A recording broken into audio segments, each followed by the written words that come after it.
Welcome, everyone. We are now live and ready to get going for the 3 Martini lunch. I think that we're at this point, we're doing like Sarah, any idea what number we're doing? Number 15. So this is the 15th one. I see some familiar faces here, and I'm really excited to get started speaking with you. Now, for those of you who have never seen 3 Martini Lunch, we are broadcasting this live to every Facebook group that's owned by Rockstar Connect and to all our host pages all around the country. So everyone is seeing this live. In addition to that, we are going to be rebroadcasting it on YouTube. There is a chat audience as well. They can shoot their information there, and we encourage our host to communicate with people in the chat. We also have the HIO Virtual Lounge, which will allow the people in the chat audience as well as our panelists to go have one-on-one speed style networking with one another. That's with video and everything, so definitely take advantage of that. Now, we utilize for the 3 Martini Lunch, we utilize the Success is Contagious format, which is a program that Rockstar Connect utilizes in order to give a great structure to a webinar event. Our panelists have been selected because they are wonderful people and brilliant, and they're not shy. Are any of you shy? Any of you panelists shy? No. Okay, good. And also another great thing about our panelists is they are all rock stars. Many of them are Rockstar Connect hosts. And what we're going to do now is we're going to go round robin around the room. I'm going to call an individual panelist name. They're going to unmute themselves, and they're going to tell us a little bit about themselves, just a little bit. But most importantly, they're going to share with us their success, their win that they've had for the week. And the reason why we do that is because then we know more about the panelists. We know about their integrity and what they believe in and what's important to them. Then if you like them, feel free. We're gonna have all their information there. You'll be able to connect with them and do business with them and have one-on-ones and everything else that's going to make this a fantastic event. Now, we do have in the second half, we're going to be introducing a topic, and I'm gonna tell the topic to everyone now so they can start preparing and thinking about it. And when other people are speaking, they'll have something that they can speak about. Something that they can think about while other people are speaking. So the topic in the second half of the 3 Martini Lunch is going to be, what are you doing today in order to keep more productive? Many of you are working from home. What techniques and what skills can you recommend to the greater audience on how people can be more productive? First of all, I'm going to welcome to the program Eric Stoller from Florida. Eric, if you could tell us a little bit about yourself and what has been your success and wins for the week. Well, thank you, Steve. I appreciate, I'm unmuted, okay. Thank you, Steve. A pleasure to be here. I run a company called Champion Mindset, and we are a seminar and training company. And so, I guess if you're saying our success now and what's going on in the last number of months, is that what so, look, we're a live event company, very similar to Steve, except we don't do lots and lots of events. We'll do, 4, 8, 12 events a year, but on, 1,000 to 2,000 people that may show up at each one. So when we were doing events in New York and during the tennis open, then we're taken away. We said, what do we do? So we shifted for about a minute. We kind of were like deers in headlights going, what do we do? Everybody we know is panicking. And so we said, let's take what we're doing and put it online. And this was in April. And that was a perpetuation of creating a lot of momentum because we had this event already scheduled with Les Brown. And so before it got too far down the road, we just went into action and shifted to a full digital strategy. As a result of that, I'm running another one, as you know, at the end of July with Les and Brian Tracy and Nick Bollettieri and possibly folks like Grant Cardone. But how did it all happen? It happened because all the people that I collaborate said, hey, we all got to work together. And it wasn't just me. We have a team of people. I probably have a team of about 20 some odd people like you that are supporting our effort. And then we went out and we built an online mentoring program. I've been meaning to do this for a long time, but I've been too busy doing events. So now I finally created our Champion Mindset Mentor program, where now we're coaching people, working with them. In fact, we have our Zoom calls today and tomorrow. And that has seemed to work, you know, without being panicked. And we're making sales every day. Business is continuing. I'm just like you, looking for ways to get out there and do stuff live. But again, with the continual issues that are going on, I was at the gym this morning, and the lovely woman, she's like, Eric, please wear your mask at all times. Otherwise, Dade County is shutting us down now. So we're dealing with all these distractions. And what I found out was I just got very, very focused. Everybody brought me 100 ideas, but I know how to put on seminars. I know how to coach people, and I know how to build training platforms. And I stayed in my lane, and everything else, I try to surround myself with people that were just better at doing stuff than I am. And so that's how we've done it. And just really, you know, I think the biggest thing, I think a lot of people panic, and you got to realize that there's no need to panic. You just need to shift. And then I have a lot of people come to me, but they get 500 ideas brought to them, like you, right? Hey, let's do this, let's do this. So what's the one thing that you can do to create cash flow? Then go to 2, then go to 3. As I said to the guys in my office, they all want to do real estate deals. I said, yeah, but Champion Mindset makes the cash register ring every day. So while you're trying to close a real estate deal, one of my guys is in the shipping container world. I said, well, that's happening. You know that every week you can pay your bills, eat, and be part of a platform that keeps growing. So that's what we've been doing. And then we're going to talk today. We're going to launch this next one and hopefully get, 5,000 people on, because we're going to ask like $10 a person to get on board to see Brian and Les and all these cool people that are going to be part of what we're doing in July. I mean, the biggest takeaway is, no person is an island. And, when the going gets tough, the tough get going, but they usually do it in packs. Right. And we don't do these things alone. And I know here locally, some of our great leaders, have met together to see how we can work with one another. I had a great meeting with Dominic and Clint last week to that end. It's all about, working together and strengthening one another. Lisamarie Wand, tell us a little bit about yourself and what has been your win and your success this week. Hello, everybody. I'm Lisamarie Wand. I'm the director of the commercial division for KW Commercial in Northern Nevada. I live in Reno, and I've been in the business for 15 years. I'm also a host of a Rockstar Connect event here, Northern Nevada's largest networking event. I've been doing that for, Stephen, about 2.5 years? 2.5 years, correct. Yep. I'm the president of the board for a national suicide prevention hotline and just an influencer in my community. My motto is we rise by lifting others. So everything I do in my business and personal life is really about helping others and helping myself and my business and clients.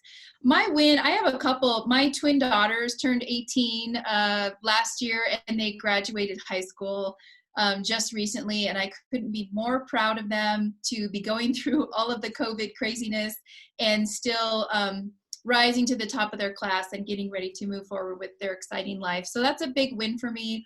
Also, business is really starting to percolate. I think I can feel the energy and the fire happening across the country. So it's nice to see that things are opening up and that the pent-up demand for real estate and other goods and services is happening now. So I'm excited to report that. Thanks for having me. That's some fantastic wins. We really appreciate you being on the show, and you give a great perspective being out there on the West Coast and being an expert in commercial real estate. Over here on the East Coast, we have Diego Munoz, who is a commercial real estate agent on the East Coast. I can foresee you guys doing some deals together in the future. Diego, I hope so. Tell us a little bit about yourself and your successes. Well, thank you, Stephen. First off, I was just typing how awesome it is to have KW Commercial in the house. Lisamarie, it's awesome to meet you. We haven't met in person, but I'm sure we share a lot of great stories and a lot of great successes. So I do look forward to meeting you in person someday and doing some business with you as well. Great successes. I'll tell you, business has been good here. I'm really happy to announce that I was able to pick up 2 new listings this past week. But if I had to give my major success, I was able to plan a family reunion vacation on the beach in an isolated area with my brother and sister's family for the 4th of July. Those of you who've been trying to get away and do some vacation planning, you know how challenging that could be. They're coming from different parts of the country, so I'm just super thrilled to be able to connect with family after having only seen them like we're seeing right now on Zoom the last several months. So I'm so stoked. Excellent. Congratulations. Thank you for coming out today. Sometimes the biggest success is just coming out and showing up. And we have with us from the West Coast, Norma Hollis, who is a well-known speaker. Norma, can you share a little bit with us? Hi, thanks a lot for having me. I appreciate it. Yes, I'm a speaker and also a transformational coach and trainer, and I write programs for human development. So my big win for this last week is taking my signature program and putting it online. I have an online school, so I've been able to grow that and move that forward. So it's been a challenging experience because like Eric, I did a lot of live events, and so now I'm taking all of my live events and putting them online, and I certify people. So I've just finished my first certification class of my new students in the new process. So just transitioning and flowing with the wind and making it work. Do you find that a lot of people are seeking out education right now? Well, a lot of people are asking the question, who am I? Because this transition has made people slow down and evaluate and examine if they really are enjoying doing what they're doing and want to continue in that. And so that's been what I'm getting a lot of. People just confused, a little disoriented, looking for transition, trying to figure out what's the best path to place. And that is what we help people with. That's terrific. I mean, I think that, you know, what's most important is to prepare, because we know we don't have any certainty of what's happening in the future, but it's certain if we don't act, nothing will occur that's good. That's absolutely true. On my end, I've had some great success. You know, today I had a meeting for 94 listings in the Raleigh area. I had 2 offers accepted. I met with a new buyer's client, and that was all before noon, and what we're at 2 o'clock now. Just enough time to grab lunch and take a little nap before we got on live here. So I'm really excited that, because a lot of you panelists, you know, you've been on the show for 15 weeks. Many of you, I've known you for years. And these are the people that I will bet my money on. Like, I'll bet my money on John Doorn any day of the week. John, can you please share with us a little bit about yourself and what has been your great success and win this week? You're sweet. Thank you for saying that. I appreciate it. Thanks for having me back. My name is John Doorn. I am a realtor and a managing partner of a little boutique here in Grand Rapids, Michigan. And I also do some business coaching selectively to some realtors and loan officers, things like that. I think during the crash, I don't know how many of you went through the crash, but during the crash, I came out and my boundaries were gone. You know, previous to crash, I had good boundaries of when I was going to work, when I was going to have family time, when I was going to vacation. And I found that post-COVID, that all of a sudden I'm just working 100 hours. So for me, my win this week was that I reset boundaries. I took some time away last week, and I didn't, work 100 hours. And I'm starting to reclaim my boundaries again. You know, it's important when you do that, because it's a great signal to the people in your tribe and in your network that they can do the same thing, and that's part of leadership. So John has been running his own Rockstar Connect event in Michigan for 2.5 years as well. And people they look at what our hosts do on social media. Whatever positivity we bring to the table helps them, a lot of the attendees, get to the next day. And they're excited that your events are all starting up. And I know that John and Lisamarie and Katie and Dominic and Mark will all have events very shortly. Many of them are already booked. Dominic, tell us a little bit about yourself, and if you could share what your success is, please unmute yourself. Sure. Can you hear me? I hope I'm unmuted. Thanks, Stephen. My name is Dominic Baristella. I am a financial service professional with New York Life, and I specialize in working with businesses on the full range of their continuity solutions. So, as we know, going through this pandemic, we have issues with the pandemic itself shutting things down. We have issues with the economic recession as a result of that. So there's lots of things that are going to potentially interrupt a business's income, and I help businesses prepare for what we can foresee and ensure what we can't. As far as a success that I've had this week, I've had a lot of successes, but I'll say for the purposes of this particular call, I finally got to have a one-on-one conversation with Lisamarie just a few moments ago. So I consider that my win for the week. That's a great win. It's always a pleasure to be speaking with Lisamarie. Oh, of Hey, course it is. guys, we're very positive people, and we put out a positive face. Our parents probably taught us, don't complain too much. You say you have nothing to complain about because nobody wants to hear anything else. But do keep in mind that, and those people there in the audience, that not everyone is doing well. So when you are speaking to other people that you do business with, perhaps this is time to forgive them for missing a call or not providing service at the level that they were able to do previously. They may not even have a staff anymore. And, ask them if they need some help as well. Do that reach out. I want to welcome someone who's very important to Rockstar Connect, Mark Sher of Your Family Bank. Your Family Bank has had up to 20 events going on in the country at once, and of course, they are some of the first hosts that are ready to get their events up and rolling in Florida. Mark, if you could tell us a little bit about what you do and a lot about what your successes have been. Thank you, Eric, for having me here again, letting me bore you to death. I'm a registered financial consultant, but I don't sell stocks and bonds. What we specialize in is teaching people financial literacy. The easiest way to explain it for most folks is we just say to them, if we could show you how to get out of debt in the next 9 years or so, including your mortgage and student loans, if you have any, without spending any more money, could we get 20 minutes of your time? So for me, a couple of successes this week, business-wise, have been being able to help some people who were very depressed about not working and where it's left them financially, and showing them some of the educational things that we do, and it really turned their whole attitude around, because now they know there is a better solution than just putting your money into a 401k. And even though the government has let you not take it with a 10% penalty if you're less than 59 and a half, a lot of people's 401ks got whacked pretty hard this year. And they are coming back, but they're still down a little bit. What else can I say? I'm glad to see my friend Eric Stoller here.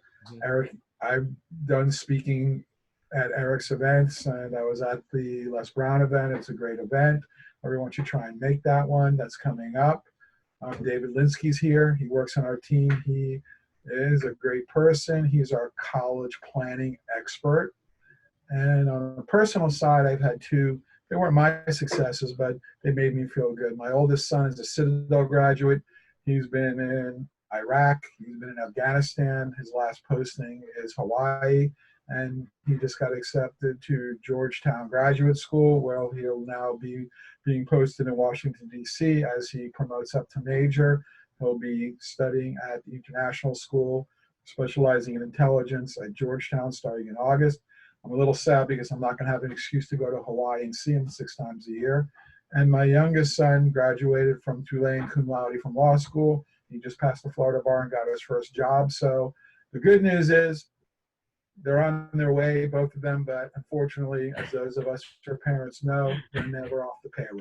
So that's my 2 cents for today. That's an excellent success. And since you mentioned David, why don't we go over to David? Thanks, Steve. And thanks, Mark. Congratulations. That's all awesome stuff going on for you. My name is David Linski. I work with Mark Sher. As he said, I'm the specialist for student loan debt elimination. I don't do refinancing or consolidating or negotiating debt. We use structured financial planning to first show individuals what's really going on with their student loan debt, how they could save money in some areas, and how they could use that savings to grow what we call the family bank and systematically pay off that debt, which goes right into my success for this week. I had a client pay off their first student loan. It was paid off in 4 months our way before they're going to be paying it for over 3 more years. So by going through the family bank concept, we help that person eliminate that first student loan debt in 3 years earlier than they would have done if they kept doing what they were doing. And by the time 3 years happens, they're going to be completely debt-free, which is truly amazing.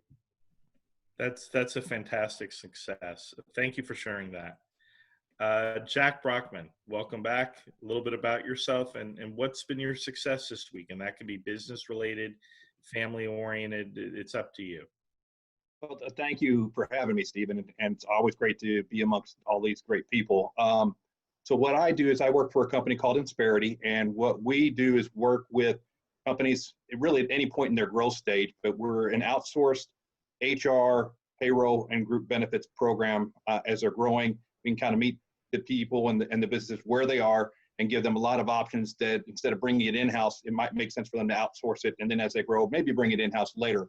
But that's essentially what we do and at Insperity, and very happy to be doing this and helping businesses grow in the community and those who need it too. So I think my win for the week really has just been, as it's all evolved, you know, we've all become more in-house and learning how to use technology better, because it's, while people aren't in the office, they tend to have a little bit more free time if they're working from home, if you catch them at the right time. And I think this is going to sound kind of weird, but I learned how to use for the app for LinkedIn, how to send voicemail messages in chats and things along that nature. And it's just a way to kind of vary things up, you know, not be part of the same old people sending messages and texts and all that kind of good stuff. So it's a different way to reach out to customers. And I've had good success with people actually replying back to that rather than just sending them a message saying, hey, you know, would love to meet up or share with you or learn, you know, whatever the case might be. So someone showed me how to do that. And it's a different way of reaching out and meeting people and helping them network. Well, that's terrific, and congratulations, and thank you for being back with us. Another person returning, hasn't been on for quite a while, Alan Christensen. Hello, everybody. Thanks for inviting me back on. My name's Alan Christensen. I own a company called the Christianson Agency. I represent professional speakers, trainers, and like I use like the term edutainer. People that can entertain you and train you at the same time. I've had a pretty good couple of weeks considering I started this company at the end of last year, and then the pandemic hit. So, you know, starting this company as, you know, representing people that go out and speak at conventions and things like that was kind of caught me all by surprise. But things are going pretty well right now. I've really been living on Sales Navigator. I don't know if anybody uses that or not at LinkedIn, but it has become an invaluable tool. And I have been really getting in touch with a lot of larger corporations and associations. And so I guess my one big hit this week is I had a very long conversation with Cox Communications yesterday out of Virginia. And although their training budget's kind of on hold right now, they have a TV show that the woman I met with was the VP of Government Operations, and they have a television show that broadcasts to all their subscribers. And we're going to get a couple interviews on there coming up. So that was a good thing. And I've been guilting all my connections in the Baltimore, Washington area and in the Cleveland area where I grew up at, and telling everybody, well, you know, I gave you good deals on software in my career. I've sold you art at a cheap price. I don't usually ask for things back when I do people favors. Now I'm asking. In fact, stay tuned to my video I'll be putting on here. Probably it'll go up tomorrow. And I'm just going to try to guilt everybody I've ever met in my life to start talking to their people within their company and just mentioning what I'm doing and how they want to do training online going forward. So it's been pretty good. And then my new website should be up and running completely in the next 30 days. It's just a lot of content that needs to be entered in. So I'm keeping busy. you know, and I'm doing a thing called time boxing. I don't know if you guys do time boxing at all, even know what it is, where you're pretty much scheduling your whole day all day long. And that's the only way I can get stuff done around here. Because when you're working out of the house, there's just way too many distractions, you know, cut the grass, take the dog for a walk, whatever the situation might be. So I'm hoping this is turning around. People are really starting to believe in the online concept of training and even doing their sales meetings now. So I'm cautiously optimistic because I don't think things are nobody's going to be packing any event spaces anytime soon. So this is going to have to be the way of the world. Well, anyway, that's what I got. We're going to be packing them very soon, starting next week at Dominic's event. So we're going to be packing them in there. You'll see them. But I'll have to tell you, you know, LinkedIn is great and all that, but I'm getting a lot of people are getting Zoom fatigue. I'm getting LinkedIn fatigue because everyone is telling people to reach out on LinkedIn, and it's as if I'm getting personal message on Facebook every 5 seconds. It's really becoming complex. So I do urge you, yes, use your LinkedIn, but use it wisely and not as frequently as you think it should be used. Is anyone else getting any LinkedIn fatigue, or am I the only one? I'm the only one. I have some LinkedIn fatigue going on. Jeff has too. Well, you know, Jeff, I have not met you, Jeff. Why don't you tell us a little bit about yourself and what has been your success this week? Sure, Steve, and thanks for having me on. I'm the co-founder of InReach. We are a very new company here in Raleigh, North Carolina. We focus and specialize in video engagement and marketing services. So obviously what we're doing here today is a form of video engagement, and my company does real-time, we specialize, I should say, in real-time video production for purposes of doing a lot of what we're doing right now, right? Is that reaching people in a live and virtual way. We do the traditional stuff where we record, you know, lots of video content and do promotional videos, social media ads, clips, things of that nature. But the business model and the entire company was founded to help sales and marketing organizations reach their audience in a more live and almost like being there kind of way. So this is a fairly simple set. Sorry, go ahead. What has your great success been this week? Well, this week, rewinding back to Tuesday of last week, we delivered our first full commercial for a customer. And to be honest, we continue to help a lot of small businesses get their feet wet in video marketing. So we had our first new customer engagement outside the area of Raleigh with their first social media content so that they could start pushing it out and, well, really broadcasting to their audience that they're open for business and ready to start meeting them face to face. That's terrific, Jeff. Thank you for joining us today. Let's go. Katie, are you there? Hi, welcome, Katie. I had to go refill my coffee. Oh, good, good. Welcome back on the panel. Katie has been hosting a Rockstar Connect event now for 3 years. Yep, this is my 3rd year. She's going to her 3rd year, and her event, I believe, is coming up very shortly, unless there's some changes in South Carolina. Tell us a little bit about yourself and what your successes have been this week. Yeah, so I have 2 companies that I run. One of them, I'm the founder and executive director of the nonprofit Going Places. And thanks, Clint. I see you gave me a good shout out on it. And we provide new custom bikes to every single child at once in the low-income elementary schools and big surprise bike reveals. So we're giving 400, 600 bikes at once. And we provide a lock and a helmet as well. But something that we often forget about is that joy is a piece of our social emotional health too. And when we think about charities, most of them tend to focus on the typical basic needs of food, clothing, water, shelter, and they're still just as important. But we don't want to forget about things that actually form what type of person we become, and whether a child's had joy or not as a child can really determine what type of adult they become. And these are adults that remain in our community. People that live in poverty, they don't move within a few miles of where they grew up. And so how do we want these people contributing to our community?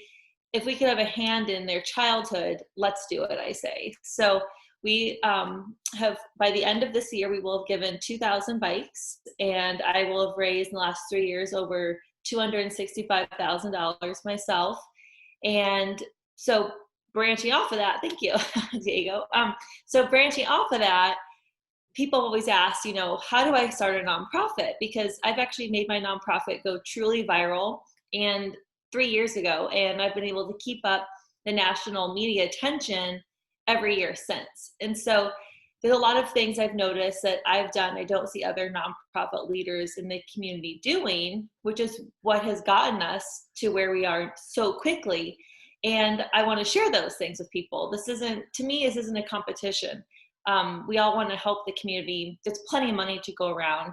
I want to help people make a difference too. So I founded an LLC, and I do professional speaking on one side of that. And the other side of that, I teach people how to start their own nonprofits through an online course. So it's 18 lessons over 7 months. You have the option to fast track yourself if you want, but I take you step by step through all of the things that I've done. I provide downloadable templates, calendars, even your board agenda, every single thing you need. So to take the guesswork out, since most people aren't going to run their nonprofit full time and they have families at home to tend to, and I don't have any of that. So I can spend 24/7 working on mine. And so it's, why not let me help you take a few years off of trying to figure it out and just tell you it all, because I've figured it out already. So those are the two big things I have going on. I have some wins for the week. So we had to kind of pivot. We usually were going to give our bikes in May. And since we obviously have to hold off on that, we thought, how can we spread joy? That's our hashtag, is spread joy. Because we also give Halloween costumes and other things that are basic childhood joy. And so we thought, how can we spread joy to these disadvantaged kids now that are home? And, you know, home is not always fun or predictable or safe. And so what could we do? So we created these bundles of joy, these little bags full of fun activities for the whole family to do together to create positive family time, because we've also found a lot of these families don't know how to spend family time together. They just don't know what to do. And so it was card games and Jenga and Legos and a kite and a miniature terrarium and coloring books and crayons. It was tons of this awesome stuff. So it's a program that the public loved. We loved everything. We did Amazon wish list. Everything was donated to us. And on Thursday, we went and gave out the second half of the bundles of joy at one of the Title I elementary school. They have a produce pickup. So families that need food can come pick up all these different produce, fresh fruits and vegetables through a grant our school district got. So I went and got to give out the second half of those. And it was just the coolest thing, how excited, you know, kids that are in the car immediately rip open the bag. I'm like, I love this, and how excited they are knowing that it could, you know, provide them with joy for the rest of the summer. Well, it sounds like a lot of fantastic successes. And one of the takeaways, you know, from what you're doing, you know, obviously, you know, not-for-profits initially, it certainly is difficult to make money for yourself as well and pay yourself. And you are accomplishing that through teaching other people how to have nonprofits. That's a great technique for people that are listening to this. If you have a specialized skill and you're utilizing that skill every day, why not create a course out of that and make that available to other people, and people will pay to learn. Yeah, if you're interested. So I took an online course to learn how to do an online course, and it's things I would have never, ever thought about. And so if you're interested, I'll put her name in the link. Her name's Donna Ashton, and within the first 2 months, I immediately paid myself back and then more than doubled my salary. So she really knows what she's doing, and everyone has a skill that they could put into a course. So she's great. And just like from starting a Facebook group, I have a public Facebook group. If anyone wants to join, I'll put the link in the chat, but it's on how to start a nonprofit. And so I just kind of give tips, and it's for people to join, and they can give advice too if they have a nonprofit. And I was really hesitant to start it. So I was like, oh my gosh, I already have so many social media accounts between my LLC and going places and personally. It's like, I just can't keep up with all this. And I was just hesitant to start it. And I started the group, and like for a whole week, I had like 3 sales calls a day just from strangers joining the group on how to start a nonprofit. So I was like, once again, Donna knew, and I was like hesitant to do it, and I should just listen to her. Well, Katie, you should probably let us get you a virtual assistant to help you with all of that. Well, I have a free intern. Don't ever pay for that stuff. Get an intern who will do it for free. Handshake, that's the website you need to go to. It connects to every college in the country. I'm all about like not paying, but you can get that work for free. Yeah, there's certainly people that can work for free, but it gets to a certain level that you do need people with that you don't need. No, I know. I'm just teasing, but I do have an intern. I have several interns for going places, and as my LLC builds, I'll definitely need somebody for that too. Yeah. So, Rockstar Connect was started because of a course. Sarah and we created a 15-hour course teaching people to have their own business networking event. And of the people that took it and paid a great deal of money to take it, they said, this course is fantastic. It's comprehensive. I know everything now about hosting my own event. And now I know that I can't host my own event. Will you do it for me? So if you have a service that you want to sell, frequently, if you teach people how to do it, they're going to determine that you have a valuable skill and they should just hire you to do it anyway. Let me go over to who we missed. Chris Rogers. How are you doing, Chris? I'm doing absolutely fantastic. Stephen, yourself? Thank you. A little bit about yourself and what your wins are this week. All right. Well, my name is Chris Rogers. I'm your local experience maker in Raleigh and Charlotte, North Carolina for the iconic Sullivan Steakhouse. Your cheesesteak egg roll guy, your Wagyu beef guy. So basically, I'm the regional marketing and events planner. So I take care of putting butts in the seats. I fill all of our 10 private dining rooms between the two stores, and I make sure that the experience is second to none. Couple of wins this week, as we all navigate through the new, I guess you could say new rules of networking, new rules of, going into restaurants and spaces. I've actually, we hosted somewhat of a last minute networking session here at Sullivan Steakhouse on, I believe it was Thursday night of last week. And while you have to be very, very clear in your message on how we have to proceed and do things, the proper way, it was actually very, very successful. Other win for the week is I gave blood today for, a veterans charity. It just makes me feel good to do little things like that. So, and then there's some other wins coming up very, very soon. And I'm excited for it. Well, I know we're going to be having some Rockstar, some private Rockstar Connect events coming up at Sullivan soon, and we're excited about that as well. Clint, I'm hoping that your microphone works because it shows as the little phone. Are you able to speak? No, we don't hear you. I think we have the same problem that we had last week. Unmute yourself. He is unmuted. It's just showing a little phone instead of a microphone. While we're waiting for Clint to get that all fixed up, in the meantime, I want to thank our sponsor for Three Martini Lunch, Referral Book. They were not able to be here today because they had a little issue at the airport with their flight being canceled. And I think that's pretty common right now. For those of you who are traveling by air, you take the flight they give you and you don't get upset about it.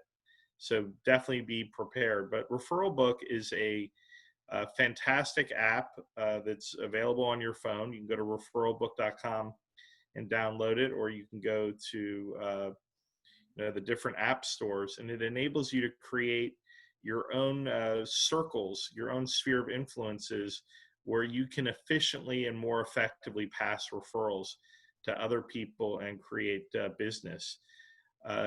The founder, the chief visionary officer of Referral Book will be back with us next week, and we're going to ask him a little bit about his tour. He's doing a tour all around the country building these circles. I think some of our panelists today have already started circles. Is that the case? Dominic, I think you started one. No? I did start one. We're working on it. I had a one-on-one, just kind of bouncing ideas together on different ways where maybe we can promote and plant circles in all sorts of different markets to help get it going, and in the market, demonstrate efficacy of the program so that other people jump on board. And basically, right now is an opportunity with any type of networking platform. Jump on early, and you're going to have the ability to have the most impact. So check out Referral Book. Sarah will drop that into the chat if anyone would like to check it out. Clint, were we able to fix your volume situation?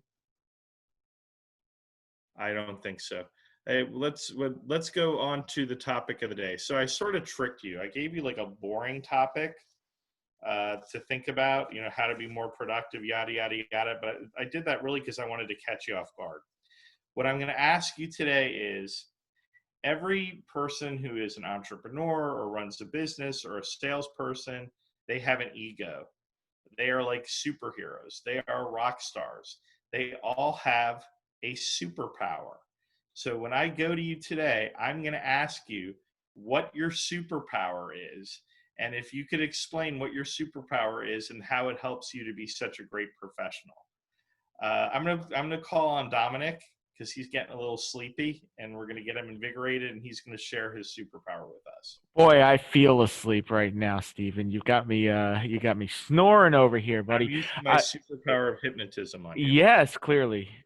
No, I think that my superpower, if you're catching me off guard here, would be my sense of humor. Would be one, just because that is it's a great superpower that helps put people at ease. If you can connect through humor, I think that goes a long way to creating trust with the people that you're working and networking with. And it's something that I've always used as a tool for myself, just to make myself feel less anxious around people, because you may not believe this, Stephen, and probably nobody else believes this, but I'm actually naturally an introvert. So I needed to figure out ways to live in an extrovert's world, especially as somebody who works in the sales field. And I think my sense of humor helps me just is the place I go when I get nervous, and I think that helps everybody feel more comfortable when they're talking to me. And so, when you were a kid, did you try to make your parents laugh? Ease situations. I mean, my parents. No, I wasn't the class clown. My parents had great senses of humor, but it wasn't that type of environment where we were just constantly joking and trying to one up each other or anything like that. I guess I studied, right? So I've been watching the greats like George Carlin and Richard Pryor since I was a little kid. My first comedy show I went to when I was 13 years old was George Carlin. So I've been watching how those guys act and how they weave a story, because I mean, you may think, okay, they just stand up there and crack jokes, but no, they're really, it's a craft, and they're great storytellers, but they do it in a funny way. And I think that's I've taken that and employed that in my business, in my marketing, in my relationship with my family, just keeping things light, and while also conveying a message in a way that people are going to be ready to receive it. That's fantastic. You say you're an introvert. I've often described myself as an introverted extrovert. So once I get out and I'm out there, I do very well because of the skills I had to develop, like you. And that's why hosting my own event is perfect, because it forces me to go out every month and interact with other people instead of just hanging out with my favorite person, Sarah Elliot. Well, I say the opposite. I'm an extroverted introvert. You're an extroverted introvert. Yes. Who else on the panel would describe themselves as an introverted extrovert or an extroverted introvert? Lisamarie, let's go to Lisamarie next. Lisamarie, why would you describe yourself as that? I've realized that as much as I get energized and excited and pumped up being around people, doing professional speaking or hosting various events, I've also noticed that after all of that is done and I go home and I have some quiet time, that that energizes me too. And I feel like that qualifies me as an introverted extrovert, because I'm finding that same kind of juice from the quiet time. As you know, Stephen, I'm really into meditation and spirituality, and that does require to have some quiet and some stillness. And what is your superpower, Lisamarie? Well, I have more than one. Well, you can share a few. How's that? I would say my number one superhero power is that I'm a connector. And I love to imagine how I can bring people together and resources together. And I know this because people reach out to me on a very regular basis and say, hey, Lisamarie, who do you know that is, XYZ, or who should I call for this? And that makes me feel so good, so warm, so excited that I can be seen as a resource for people to connect businesses, connect deals to be done, and just connect resources. Also, I have this incredible knack for valuing property. And Diego, you may have this one too, but sometimes people will just say, hey, Lisamarie, here's the property, here's the size, blah, blah. And I go, I think that's probably going to be about X dollars. And I generally end up being pretty much spot on. So my commercial spidey senses. That's a fantastic skill for your clients. Let's talk a little bit about your first superpower, connecting. Now, a lot of people are very good at connecting, and they have that as their superpower. For me, when I started off in my career, I recognized very quickly connecting people was something that was satisfying for me to do. And also it enabled me to move up in my career. And right now it's an opportunity, if you have a lot of connections and you're able to connect people, to start making those connections and make those connections create revenue for you. Because if you are a giver and you're helping people and you're helping them to make money, there's nothing wrong with asking how you can make money by making that connection as well. So I want all the people out there in Facebook land to realize networking is an altruistic act. It does help other people. It makes you feel good and it makes them feel good, but it can also make you a lot of money as well. What are your thoughts on that, Mark Sher? You need to unmute yourself, Mark. Go ahead. Repeat the question, please, Stephen. So as a connector, and you're a great connector, is now a good time to say, hey, I'm going to make some connections. I'm also going to make another revenue stream too. Because I'm going to connect these two people together. Maybe there's a piece of the action for me as well. I think now is one of the best times there is, because people are thinking a little bit out of the box. So the opportunity is there. However, I think you have to be careful, because if you put your fingers in too many pies, you'll be the jack of all trades and the master of none. But as that goes, one of the things that I was thinking about the original question that Dominic answered is that, and relates to that a little bit, is one of my, I think, secret traits is that I'm one of the few people I know, and I'm not being big-headed here, that has the ability to not really let their ego get involved with them. I'm very good at helping people that I work with get credit and thereby make money, and I move myself to the background. So that's one of the things that I'm very good at doing, which is why I think I'm able to instill a great team spirit in our work environment. Yeah, I think you're very inspirational in that way too, and you encourage people to try new things. That's been my experience dealing with Mark Sher. Eric Stoller, what's your superpower? I would say, it would be my ability to connect people together and, kind of put, sometimes I deal with people that they don't get along, but something I have the ability to, if somehow I'm in the middle of it, I'm able to bring all these people together, whether it's on an event project or I think people should get to know each other. Mark and I do a lot of that. A lot of times I have people that are just what this platform is about. Say I top of mind awareness. Let me have Mark talk to this person. Well, let me have Steve talk to this person. So I'm always thinking about how do I help my friends and my clients, my business associates, because I find out for me, it comes back to me when I'm going out and I'm saying, hey, this is what we're doing.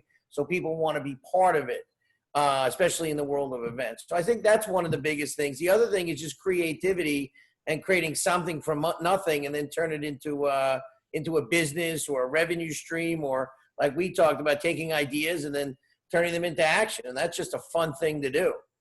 So that's creating things. It's a fantastic thing. Yes, yes. Norma, I know in your business, you're helping your clients create new things. Is that your superpower? What's your superpower, Norma? Yeah, well, yes, my superpower is helping other people recognize their superpower. So I have a very intuitive laser-based skill at doing that I combine with my 30 years of research on human nature from personal, professional, and spiritual perspectives, and some assessments that I give. So that's part of the work that I do, and I'm really very good at it, and I love it. That's very encouraging. I'm sure your clients enjoy that very much. Yes, yes, they do. Dave, and I was glad to hear about extroverted introverts, because I'm definitely one of those. Yeah, I mean, I think a lot of us can relate to that. Maybe we haven't used that term, but when you have a lot to offer, sometimes it's hard to put yourself out there because you're afraid you may give away too much of yourself. But once go ahead. It's also because if you have a lot of gifts, you don't know which one to focus on. People that have only one gift, like music or sports, it's very easy to go right to what they're good at. But people who have multiple gifts, especially when their gifts are more in the intangible areas, then it's more difficult to know what path to take. Yeah, that's what I love about networking. That's also what I love about this panel. I've spoken to many of you in private, and others, maybe not so much, but I do see a commonality of a desire to help other people. But also I do see your superpowers and what your skills are, and I know what you're proud of. And it's important when you identify those things in other people that you point those things out to them. Say, hey, I got your number. I know what your superpower is, and I appreciate you. Jack Brockman, what's your superpower? Oh, goodness. For whatever reason, the word the thing that struck me was authenticity. And I say that just because I honestly, though I'm in sales, I'm never going to be in sales for the short term. I'm always going to be in terms for the long term. So I always want to do what's best for the client, even if it means not getting their business at this time, or referring to them to another person. We're never getting the business, possibly. Yeah, but if it's not the right solution for them, I'll tell them that, and I hope that comes through. When I'm meeting people and I'm talking to them, I hope they can see that, and I'm trying to be more empathetic and put myself in their position and really try to figure out what's right for them versus really what's right for me. It sounds like a superhero power for sure. John, what is your superpower? I'm comforted today, definitely, by hearing everybody, the extroverted introvert too, because I feel like that my recharge time is definitely alone with music or meditation in order for me to go back out and shake hands and kiss babies. I think my listening skills and that's something that I was going to say that for sure. Continue. Go ahead. Thanks but it's definitely something that I've worked on, and I tell myself often, because maybe nobody knows it, I have a little ADD, so my mind can bounce. So it's definitely something that when somebody is speaking, I have to tell myself, stop, listen. And I think that's definitely one of my superpowers. And then, you look out for the best interest of your clients, and the money will pile up, right? You start looking out for your own interests, and people just smell that. Oh, 100%. I had a transaction today that, will be a considerable transaction. And that transaction came from from doing something that I do to pay it forward. So I list all teachers' homes for free. Oh. And this particular transaction today came from one of those domino chains of me doing one of those free transactions. And literally it's generated hundreds of that one free transaction where I helped this teacher that really needed my help has led to hundreds of thousands of dollars in commission. Nice and work. It looks like that chain is never going to stop. But with John, I met John in Grand Rapids about 2.5, 3 years ago. And I knew right away what his superpower was, because I had just got off a plane. I didn't know anyone in Grand Rapids. I really didn't know much about Grand Rapids. I learned about it at the airport. I learned about, Gerald Ford and the companies that were there right there at their small little airport. But he asked me so many questions about myself and my family and how I do business that I felt extremely comfortable, and it made for an immediate friendship. And I like to do business with friends. And his superpower of asking questions and showing interest is really definitely a strong one. Who here also likes to ask questions here on the panel? Okay, let's go over to Alan. We'll give you your opportunity. Alan, why do you like asking questions so much? Because I need to find out information. I mean, it's really that simple. I like people, so I like to get to know people. You were talking about superpowers before. I don't burn any bridges. At least I don't think I have in my career. And my closest friends are the guys and girls that I grew up with, that I've known since I've been 8 years old. I spent half my life in Cleveland and half my life in the Baltimore, Washington area, and just 3 years here in North Carolina. And my friends in Cleveland hang out with my friends in Baltimore, whether I'm there or not. They all know each other. That's a big success. Yeah. So, I think I've been doing this networking thing way before anybody knew it was called networking. Everybody. So, yeah, I mean, as far as go back to the questions, I mean, that's the only way you get to know. And I've been in sales my entire career. It's been IT sales up till just several months ago. But that's the way you have to sell. You have to ask some questions and then shut your mouth. And I have a hard time keeping my mouth closed. I mean, lots of times my tongue will be bleeding at the end of a meeting because I'm biting it, because I am an extrovert. I like being the center of attention. But in sales, you got to shut up and you got to listen. So what is your superpower, Alan? I think it's just that I like people. And I like to describe myself as the most open-minded person you'll ever meet in your life. I don't judge anybody about anything. I've got friends in all walks of life. I've done a lot of different things in my lifetime, and I think that's what it is. I don't judge. I've got friends that have really screwed things up in their life. They've been really successful. I've got them all over the board. But probably my biggest superpower is I'm still a Cleveland sports fan after 50 years. You're muted, Stephen. So are you saying your superpower is the ability to absorb punishment, Alan? Absolutely.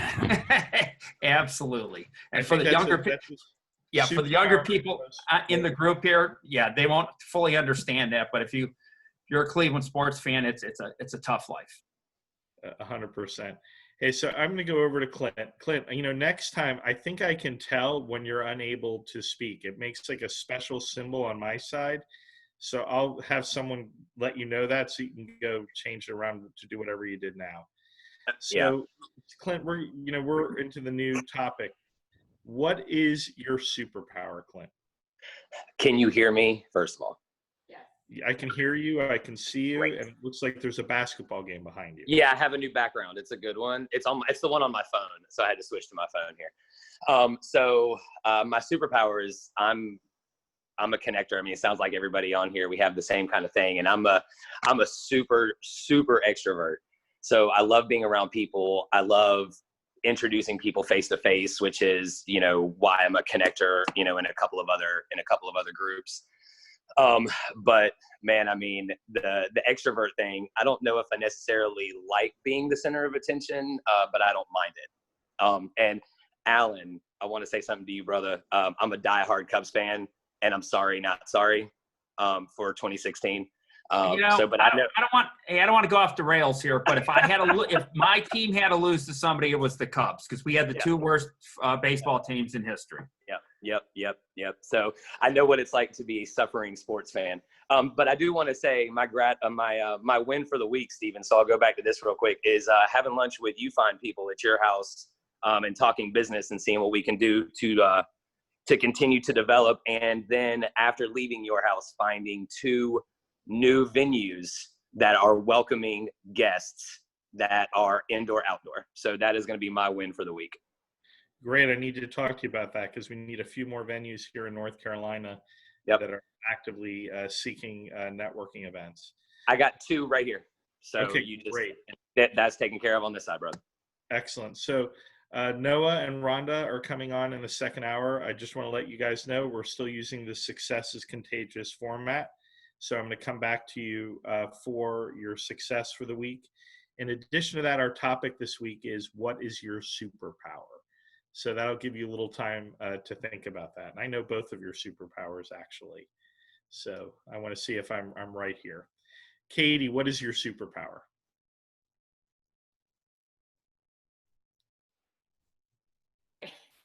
There Sorry, you go. I meant to click unmute and I clicked stop video. So talking about the introvert extrovert, I don't have an ounce of introvert in me. Like I feel most comfortable and thrive on stage or on camera. Like that's where I come alive and I just want to talk. And as long as I feel comfortable with what I'm talking about, that's where I love to be most. But and kind of along with being a huge extrovert, I think comes my ability to connect with people. I find no matter who I meet, I'm able to find a way to connect with them.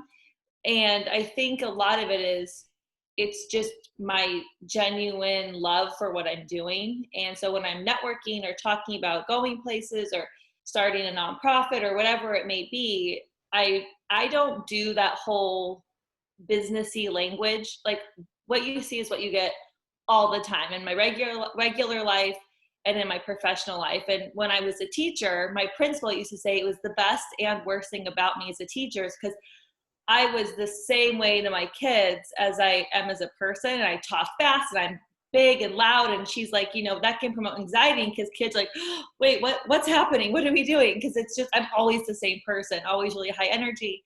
And I think, that obviously like that route has its downfall, but I think it keeps people know I'm genuine. It's not a fake front, and people can pick up on that. It's like animals and kids can sniff that out when people are fake. And it's a genuine excitement. I want to help people. I want to share what I'm doing because it matters and it's exciting. So I think that's my superpower.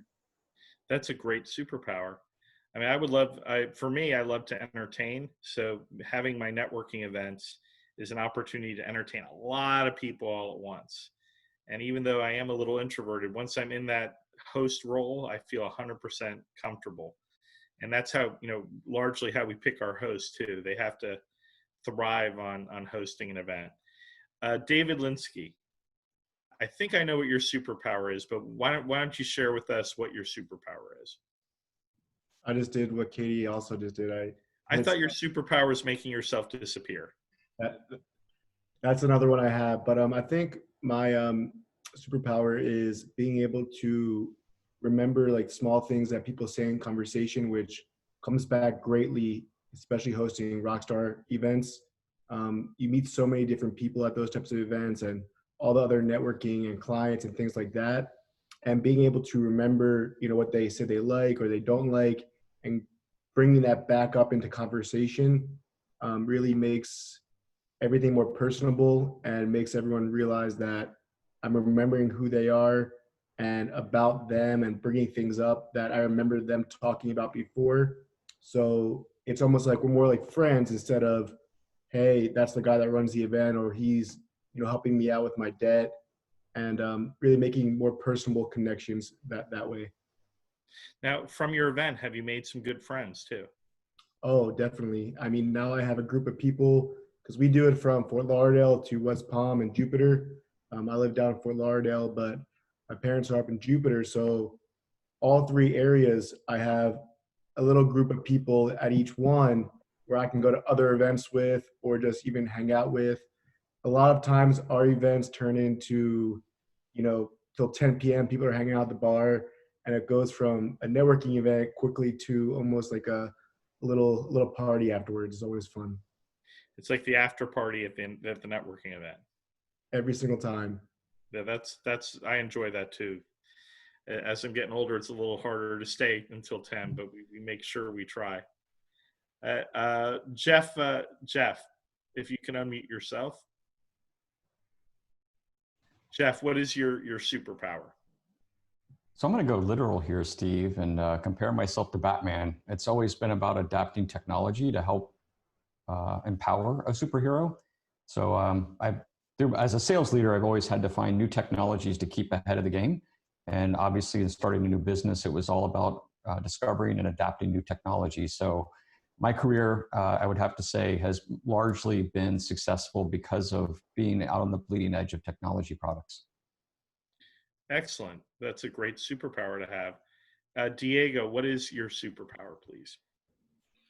So that's one of those questions that often embarrasses people. I'm sure some of you guys, Dominic, you were the first one asked, and I could tell that you were just like, you know, I look at it like this. My superpower is something that was God-given.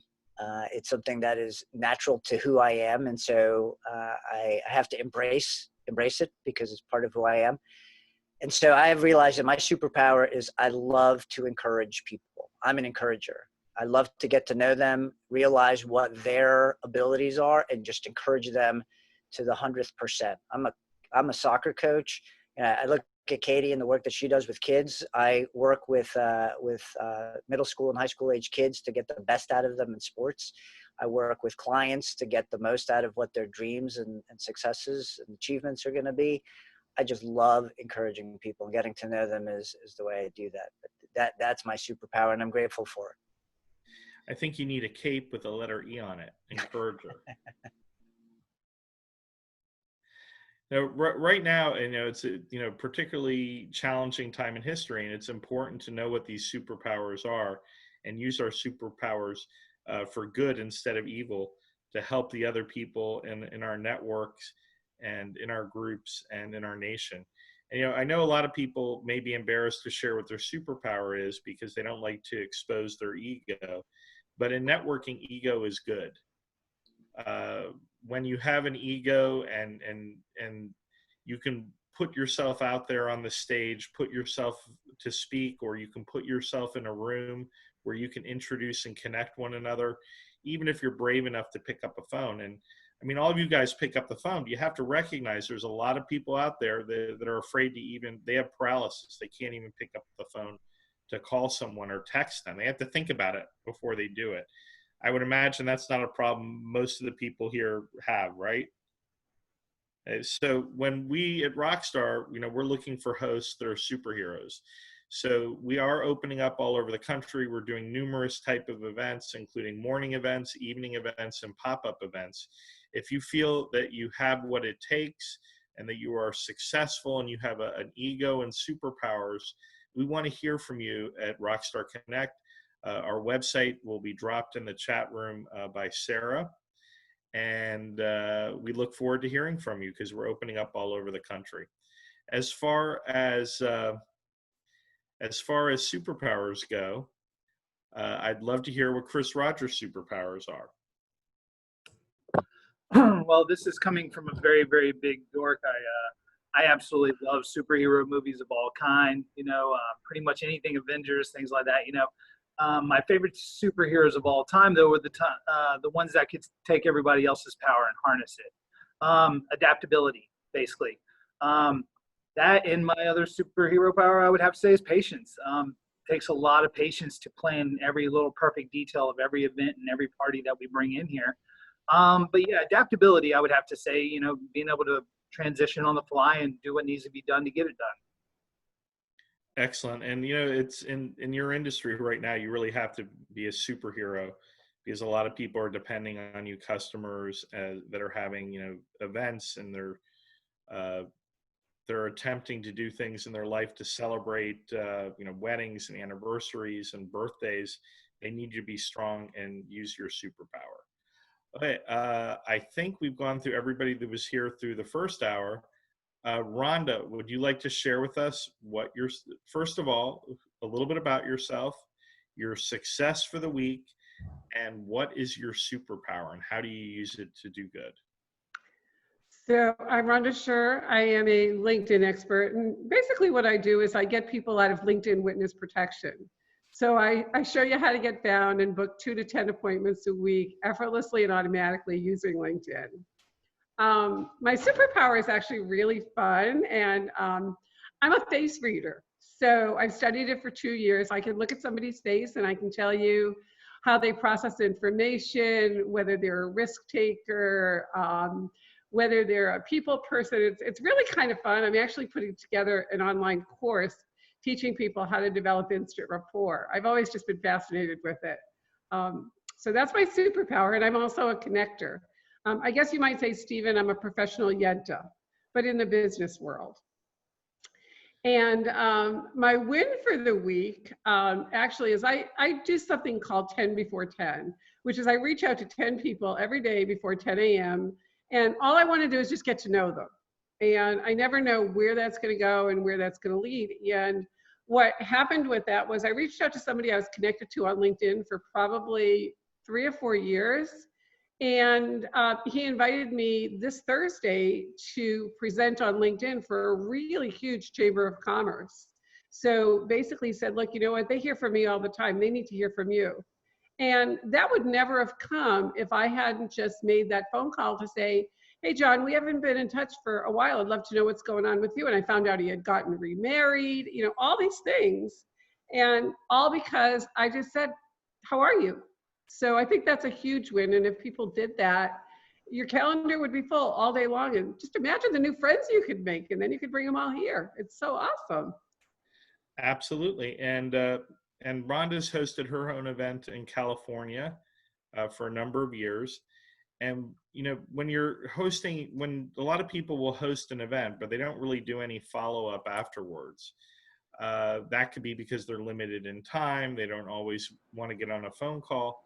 But that's when you start to use the digital and the technology that's available to us, whether that be, you know, liking someone's post on Facebook, sending someone a text, sending them a calendar link so that they're able to connect with you. So that's a very important part of networking that I don't want anyone to forget. Before we get to you, Noah, you'll be last but not least. I'm going to put Sarah on the spot. She's not going to put her camera on because she has a whole lot of light behind her, but I'm going to mute myself, and she's going to share with you her superpower. Now, keep in mind, Sarah runs in its entirety the entire team for Rockstar Connect, and she's responsible for doing over 1,000 networking events last year. I imagine not many people on this panel or listening has ever accomplished that. So we'd like to know what your superhero is. Your superpowers are, Sarah. That is a hard one because I do several things. Oh, sorry, we were having an echo there and it was really hard to speak. So I would say that it's not obvious, but one of the things that I am able to do is compartmentalize my brain. So I have a lot of things going on all the time. There's a lot of things that need maintenance in the house constantly. There's just a lot of things that demand attention. So I am able to break it up so that, you know, part of my mind is always focused on what's happening in my immediate surroundings, and the other part is always focused on what's happening with Rockstar Connect, and another part is always focused on what's happening with family, and it gets a little jumbled sometimes, but then all of the things get attention throughout the day. And I like John Doorn's idea of time blocking. That should definitely go into my routine, but being able to pay attention to a lot of things at once and still being pretty productive is, I'm going to call that a superpower. Excellent. That was a special treat. We don't get to hear from Sarah too much during the 3 Martini lunch because she's actually in the room with me, and we haven't set it up technologically so we can do that yet, but I think it's something that's very important that we do in the near future. Noah, welcome. Tell us a little bit about yourself, your success for this week, and then we want to know all about your superpower. So hello, everyone. So I am a leadership coach and executive coach. I work with social leaders that really want to create something that is beyond an income, an impact in the community, an impact also in their organization. I help them get there, and I let them let go of the recipe solutions, and we find their own way to create results for themselves. My win for the week, you know, I have, you don't know, I have 2 teenagers and another child who is 11, and one of them reached out to me and asked me if she can be my intern. So I think it's a win if your teenager wants to be with you, next to you a lot, and work with you, and let them, and you know, and you can tell them what to do.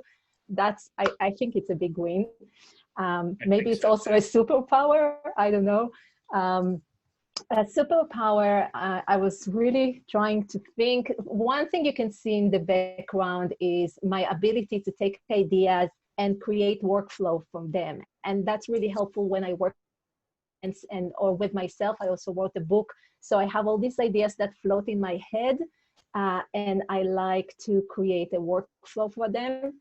And another thing that came from my clients that I resisted for a long time, and I learned to listen to it when I started coaching, and that's intuition.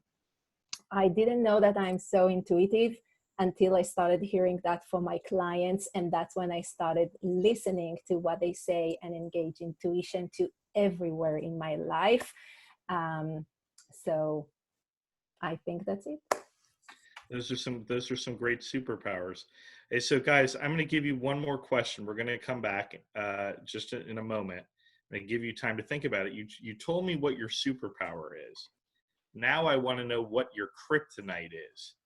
What is it that derails you from, that you know derails you from being successful, that you go out of your way to avoid?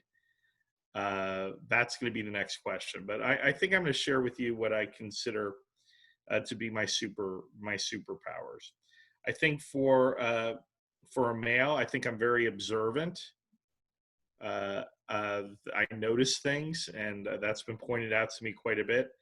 In addition to that, I consider myself a connector, and that's how I've made my career since I'm 20 years of age. I'm concerned more about connecting people and information and referral than I am to selling any particular product.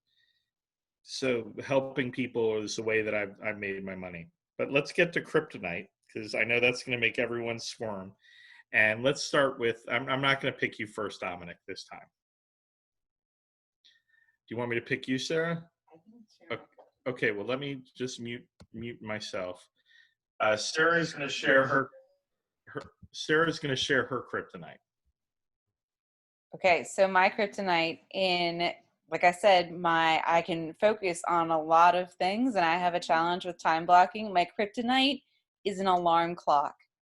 I do not like getting up to an alarm clock in the morning. It is the worst thing ever. And I know that if I were to get up earlier to an alarm clock every morning, I would be, you know, nobody could stop me.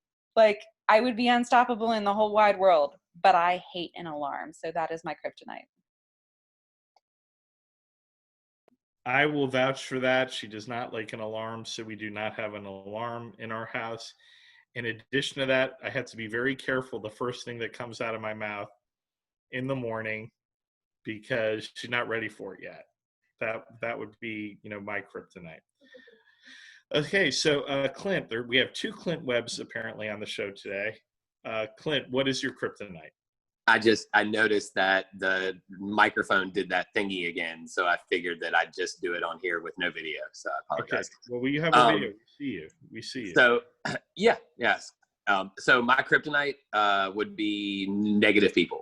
I try to stay as far away as I can, especially with all the mental health work that I'm doing. We spoke about, you know, a couple of panels ago. It's devastating to anybody that exposes themselves to prolonged negativity. I mean, you know, you're going to encounter negativity every day, but it's what you allow yourself to take in. So I'm staying off of, you know, negative stuff from social media. I'm trying to phase out negative people in my life. And I think that's probably my only kryptonite, man. I mean, I'm generally a happy go-getter type person. So that's all. Well, I call those negative people WSMs, whining, sniveling, malcontents. And they seem to get too caught up in what's going wrong instead of concentrating on what's going right. And I think that, yes, sometimes you can be a little dishonest with yourself, sublimating all the bad things. But I'll tell you what, it works for you to be positive if you can't take that stuff aside a little bit until you can deal with it in a rational way. Thank you, Clint, for sharing. Rhonda, what is your kryptonite? It's funny. I was going to say what Clint was saying about the negativity because my husband is a news junkie. And, the standing joke in my house is I'll walk into the room and, he'll have on the 6 o'clock news or the morning news. And I go, oh, the news is canceled. Didn't you get the menu? Because it's always, it puts me in a bad mood because I figure if something's really important, they're going to tell me about it. So I really stay away from negative stuff, negative news, negative people. And I think the other part of it too is, and probably this just kind of goes to my sister. My sister has more money than God and she's more frugal than anything. So I'm one of those people, if you go split the check, right? It's like, okay, I don't care what you had. I don't care what I had. Let's just split it. It's kind of like, that's a bugaboo for me. It's like, just whatever it is. I don't care. I'm not going to fight over pennies. It's just, so I think it's those two things and they kind of tie together because if you have an attitude of expect the best and you'll get the best, right? Treat people, the way they want to be treated, then you kind of stay away from all the negativity. So thanks, Clint, for pointing that out because I don't want to watch the news and I don't want to be around people where the penny is so important because at the end of the day, money is just energy. Yeah, I'm sorry Chris dropped off the call because I'm sure he would have a comment on that in hospitality. But that's what, you sort of have to learn about that, with the checks and splitting the checks and everything else. Because when you are going out with people that are not your family, that are, maybe their friends or business associates, that's a real celebration. And that's your opportunity to go crazy. So, don't have the salad. If you're thinking of getting that lobster and steak, get it and then, share with someone else and let them have an appetizer and let them taste your drink and go to town. That being said, if you can't afford to do that, these people are your friends. Talk to them beforehand. And guess what? They may say, you know what? I just want you to come. Don't worry about it. I'm picking up your end too. So, meet these things head on because people don't like you just because of what you have. And if they do, they're probably not the people you want to do business with and be friends with. Yeah. Okay, Dominic, what is your kryptonite?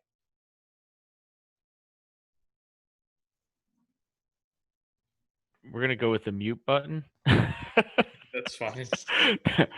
I will do a second and a third to negativity, of course, and you have to add some, not just negative people, but the people that just the toxicity, right? Not just the ones that are negative around themselves, but the ones that are actively trying to drag you down. I don't need that in my life, but I'll go in different directions since we seem to keep having kind of like the same theme here. And I will say ADHD, holy mackerel, is that my kryptonite, right? Look, I have to be extremely intentional about being focused on things. I can multitask like a crazy man and do 100 things at a time. Easy. But if I do that, I'm not going to complete a damn thing. So I need to focus on one thing at a time. I need to go 100% in on that, complete the task, and go to the next thing. Otherwise, I'm going to overextend myself and things are going to kind of fall apart. So, if you see me trying to do 100 things at one time, just stop me, please, because I can't control myself. Yeah, I mean, I'm gone. I'm squirrel. Like, right? That's happening, and so that's my kryptonite. I think that there's a certain level of realization and maturity that we get. I think it usually happens around your 30s, where you realize you don't have to say yes to everything. You can say no with a valid explanation, and you know, conserve some of your energy for yourself. 100%.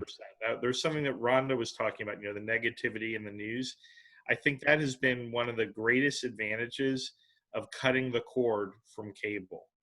Because when we cut the cord from cable, we stopped listening to CNN, Fox News, MSNBC, these you know, media that's really shock and horror media. So it's something we can avoid. Also, and I mentioned this a few weeks ago, but in social media, especially on Facebook, where people are putting up so much information that's negative or false or even just plain outright mean, you can snooze people for 30 days.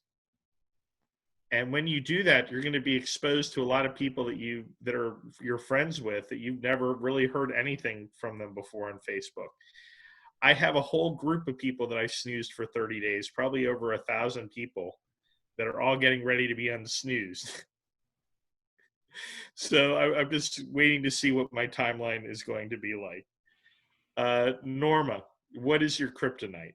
What have you determined is your kryptonite, and how do you avoid it? My kryptonite is feeling boxed in, not having options. Now, I pretty much control that in my own life because I always create options for myself. But where I have no control is when I meet people who just put walls around themselves or walls around, or they just don't want to talk to you. They're not so much negative, but they're just impossible to have a conversation with because their mind is made up. They don't want to talk about it. It's just over, just whatever. So that makes me feel boxed in, and it makes me go off. Yeah, that's great. I mean, that is something that is definitely kryptonite for people, and I wouldn't have even thought of that. So thank you for bringing that up. But so one of the ways to avoid that would be to create as many options for yourself and to maybe write down what those options are. Now, in my business, I do a lot of negotiation. I put together a lot of deals, and I utilize, you know, my own primitive form of game theory, where I put out what are all the outcomes, the worst outcomes, and what are the best outcomes. And frequently when I do that, in fact, almost all the time, the worst outcome really isn't that bad of an outcome. So I know that if any of these things occur, it's a win for me or my client. And then when I can explain that to my client, they feel much more comfortable in letting me take over the reins of what would be, you know, let me do what I'm good at doing, negotiating for them, because I can explain to them, if I do this, these are the 4 things that can possibly happen. There's nothing else that can happen. Are you comfortable with that? So I think that goes a little bit with the boxed ends. Do you find you do that with your clients as well? Help them set up what are the best and worst outcomes? Well, I think I have a problem with that more with family than I do with clients. Clients I can generally work with because I only accept clients I know I can work with. But family, you know, you can't change. My sister is my biggest challenge in that. But so it was more from a personal standpoint than a professional. But I appreciate your perspective on it. Yeah, I mean, I think it's really great if you know all the worst thing that can happen and you know the best thing that can happen. There's no surprises at that point. Yes, yes. All right, I have to go. My alarm's going off. I have to go. It's been great. Thank you so much. Hi, Rhonda. Good to see you. Thank you. I'm glad I called on you when I did, so we didn't miss out on what you had to say. Take care. Jack, what is your kryptonite? Well, luckily my wife's not within earshot because she would say procrastination. But I'm not going to self-identify myself on that one. So I would say just probably dealing with people who are kind of close-minded in terms of, you know, this is the way we've always done it, you know, so they won't consider any new ideas, new concepts, things that could be of benefit to them. And that's the hard habit for a lot of people to break. It's that, you know, hey, we've always done things this way, or, you know, this is the way I was raised. And so it's hard for them to give a true, genuine evaluation of new thoughts and new concepts. And that probably is one of the harder things for me to get past people. Because, you know, my mute's going off and on. They're not willing to innovate, really. Yeah. They're saying this is the way it's been done, and that's the way it's always going to be done. And that's why we have a lot of the problems that we have today, you know, on a wide scale level, but at least in our own life, we can avoid that type of kryptonite. That's some seriously bad kryptonite in any organization or relationship. Absolutely. So, Jeff, what is your kryptonite? If you can unmute yourself, Jeff. Yeah, as I brag about technology, I'm struggling with technology over here. Sorry about that. I had to switch cameras. I think patience. I hate to admit it, but I've been in a startup culture most of my career, and everything moves so fast, but never fast enough for me. So I really struggle with having enough patience to let the story play out the way that it's supposed to, and wanting to push a little too hard to make things happen. Very good. And you know what? There's a superpower that you didn't identify, but I'm sure everyone else here has. Doesn't he have a great voice? Yeah. Shouldn't he be doing radio or I would say I have a face for radio. Podcasts or something? Because he's got a great voice. Noah, what is your kryptonite?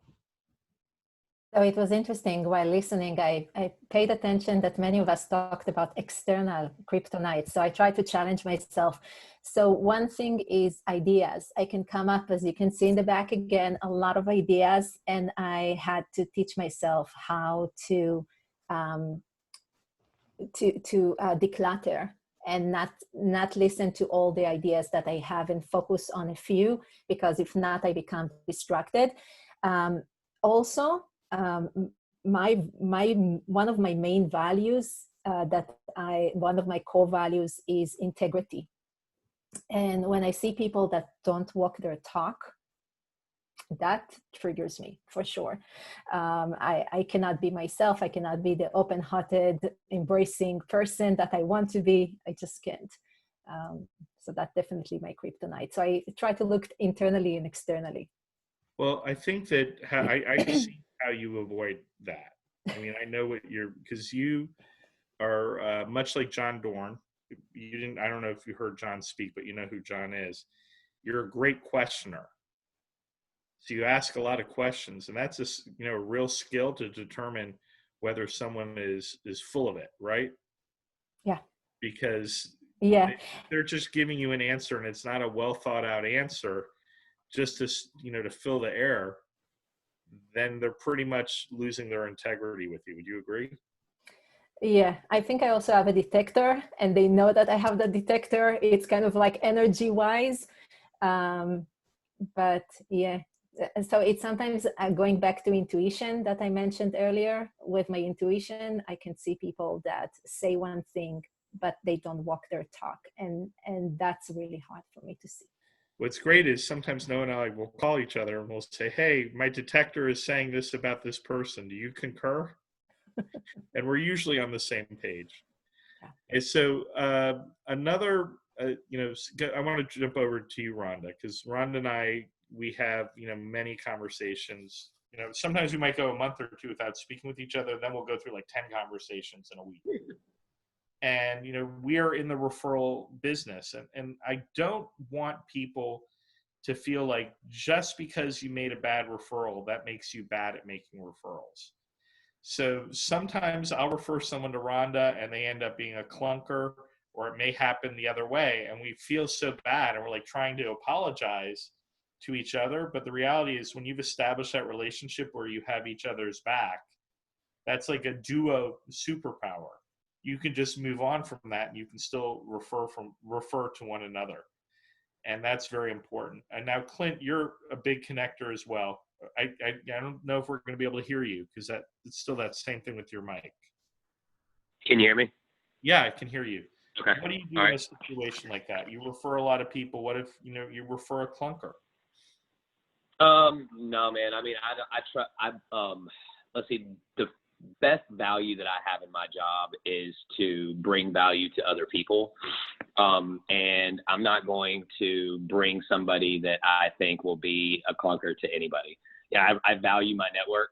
It's how I made most of my money with Spectrum, and being in a more difficult, longer cycle sales role, it's going to be more valuable to me in this role than it was in that role.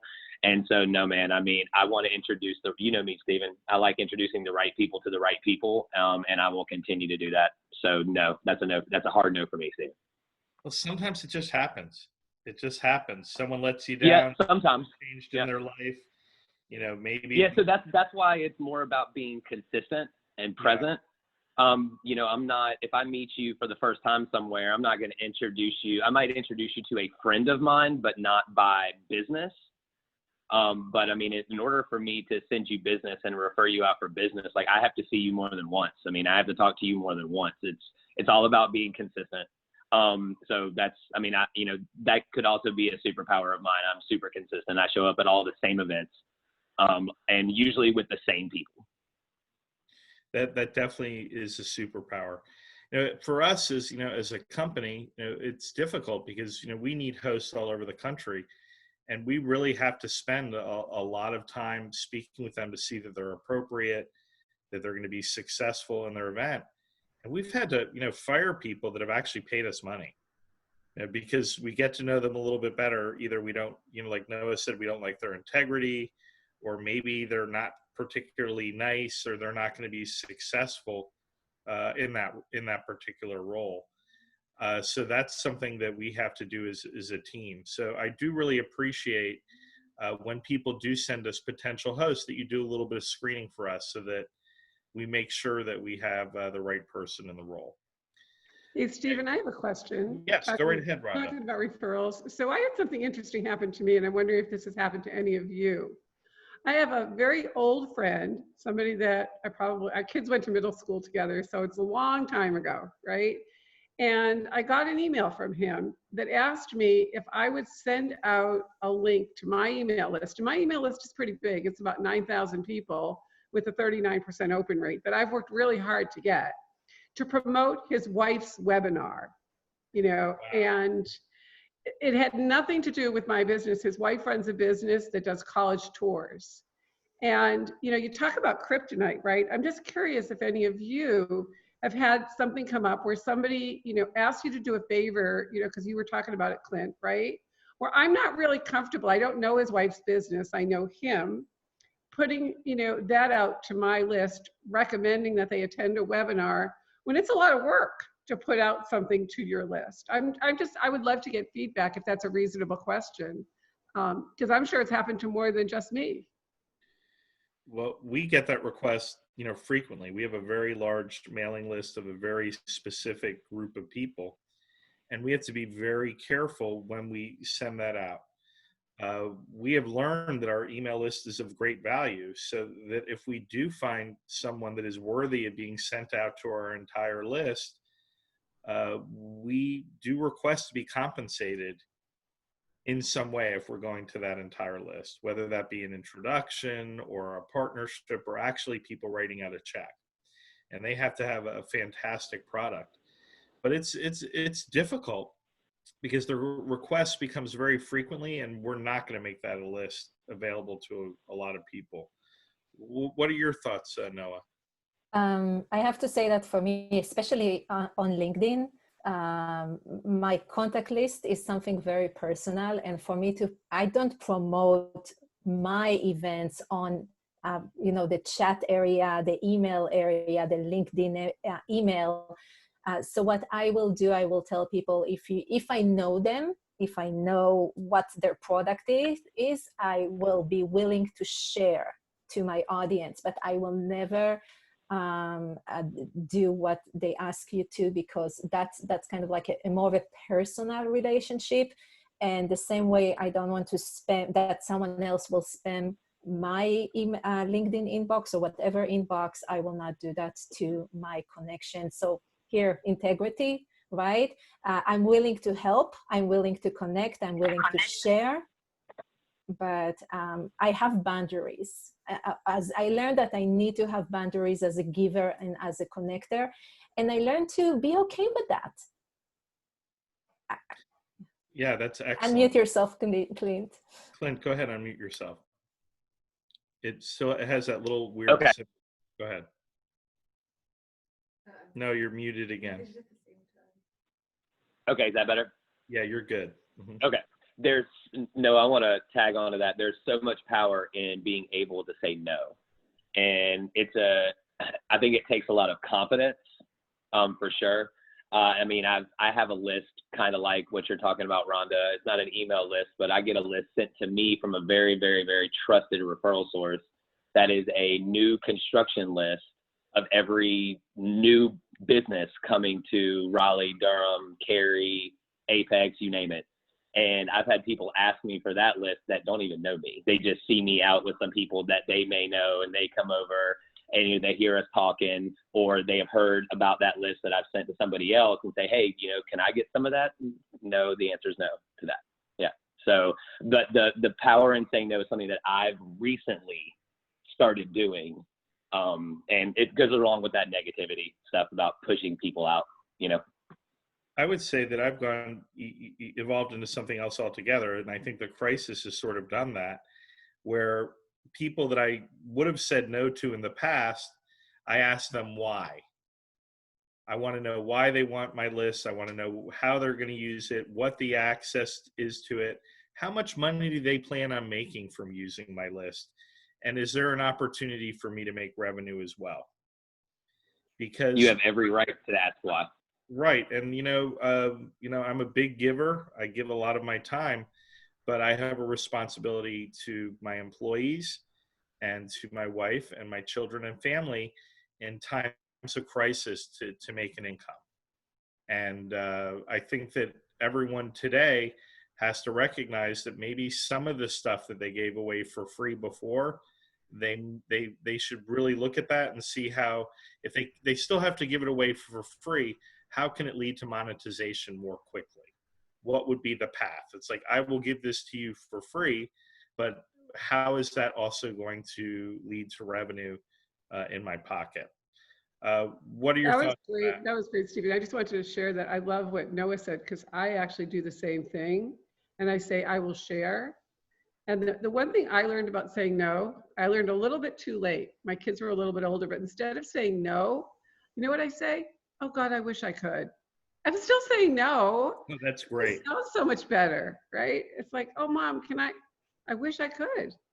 Now, there's something my grandmother used to say all the time, and I really admired her for it, because I had a grandfather that was extremely permissive. If you asked him for anything, he would say yes, whether he could deliver on that promise or not.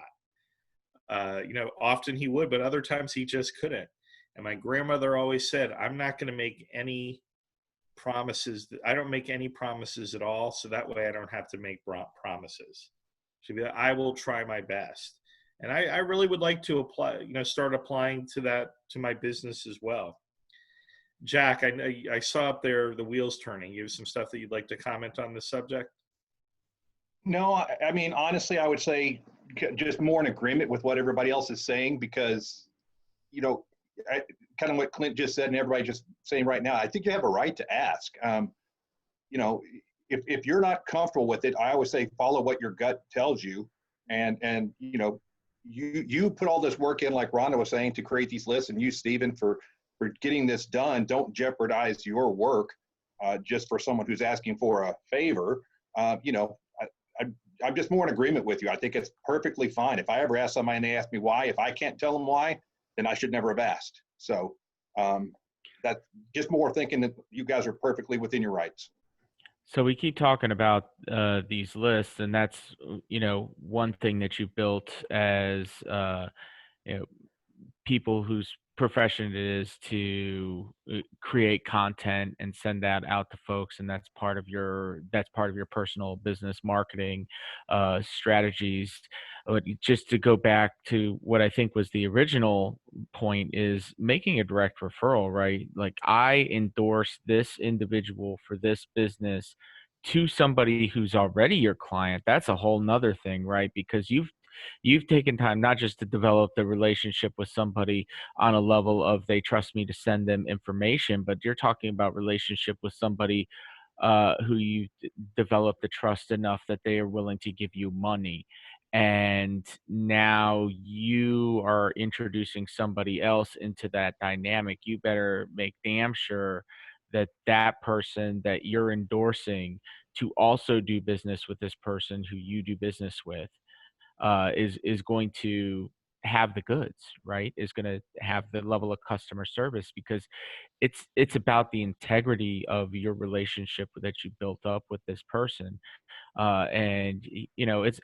It's one thing to make an introduction to somebody, as far as, hey, you guys might be interested in having a conversation, or at my Rockstar Connect event, I sit at the front door and try to make 1 to 3 valuable introductions for somebody who's new coming into the event, so that they find value in the event when they leave. But that's not an endorsement of saying, I endorse you to go do business with this person, or vice versa. But when somebody asks me, hey, do you know a good HVAC guy? Or I need to do a will or a trust. Do you know a good estate planning attorney? Or I need my CPA doesn't do valuations. Do you know somebody who can do that?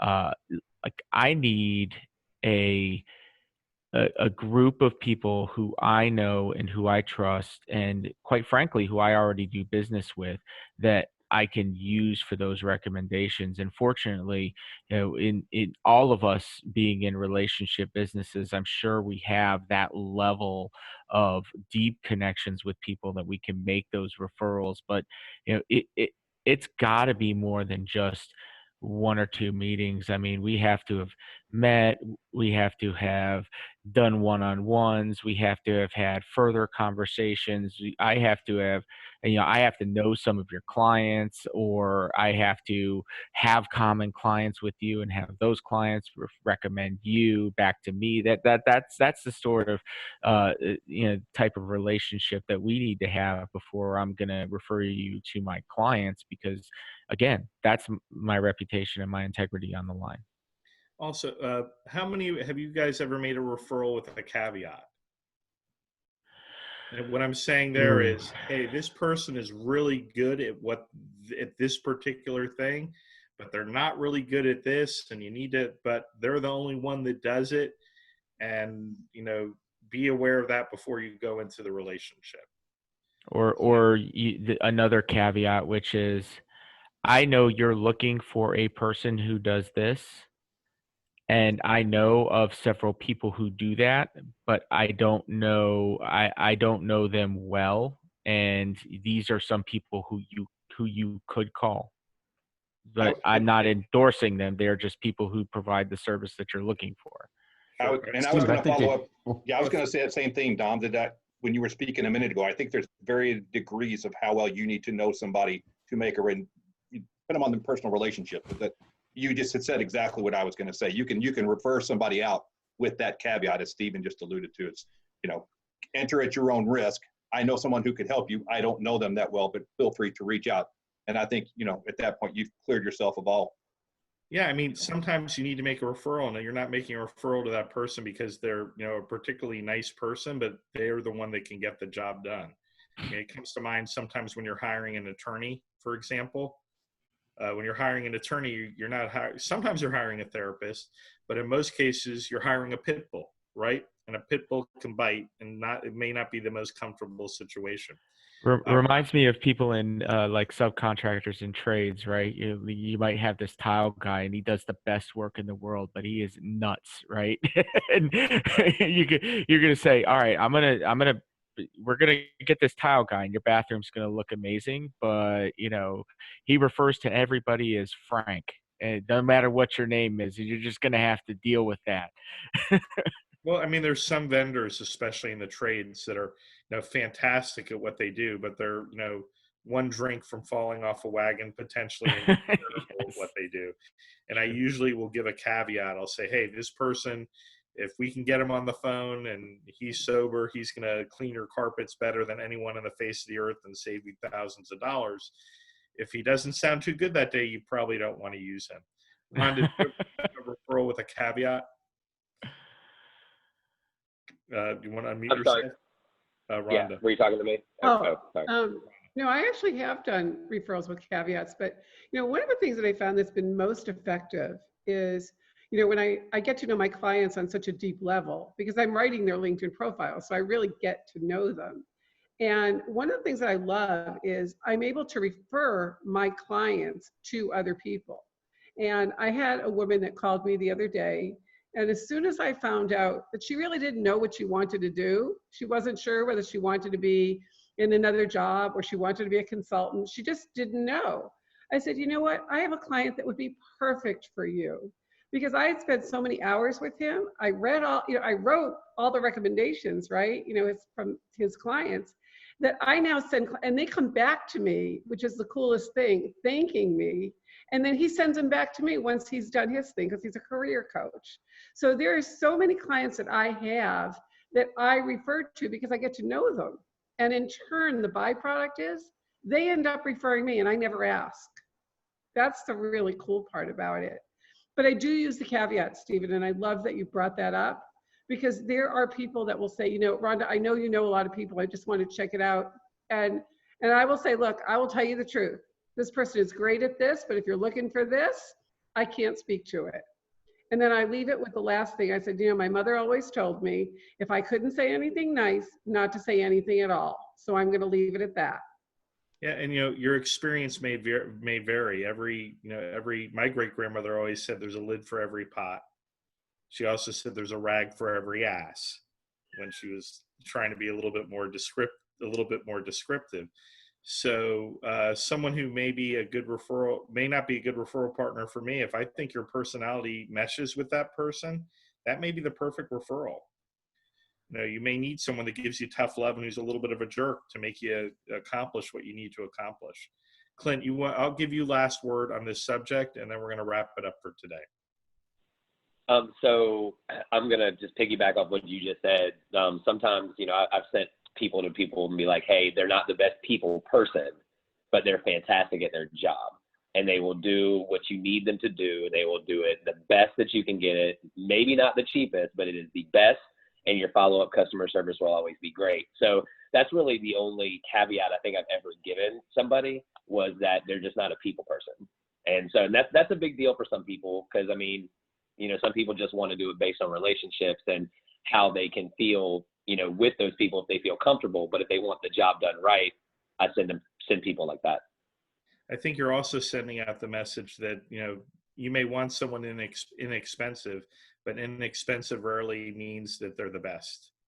And expensive doesn't necessarily mean they're the best either. So, buyer beware and do your due diligence. I want to thank everyone for attending this week's 3 Martini Lunch. Those of you out in the Facebook world, panelists, people that participated in our audience. We're going to be back next week from 2 p.m. to 4 p.m., hopefully with some of the same smiling faces. You do, too, have the opportunity to be a panelist on this program if you go to our website, Rockstar Connect, and we'll give you an interview and see if you have what it takes. I want you to understand, these panelists have no idea what I'm going to ask them before they come on. So I am confident, because I know them or I've interviewed them, that they're going to be able to come back with the answers that are going to be candid and valuable to your business. And that's the beauty of 3 Martini Lunch. Now, I will tell you that probably nobody who is participating is drinking 3 martinis. Maybe they're nursing a drink, but I keep them by asking questions that they're not expecting. I'm keeping them a little off kilter, so they'll give you the best and most honest answer. If everyone on the panel can raise their hands. You see my hand here? Jeff, if you could raise your hand, or I think that's his icon. Guys, see you next week, 2 to 4 p.m. At 3 Martini Lunch, powered by Rockstar Connect. Thank you for your time.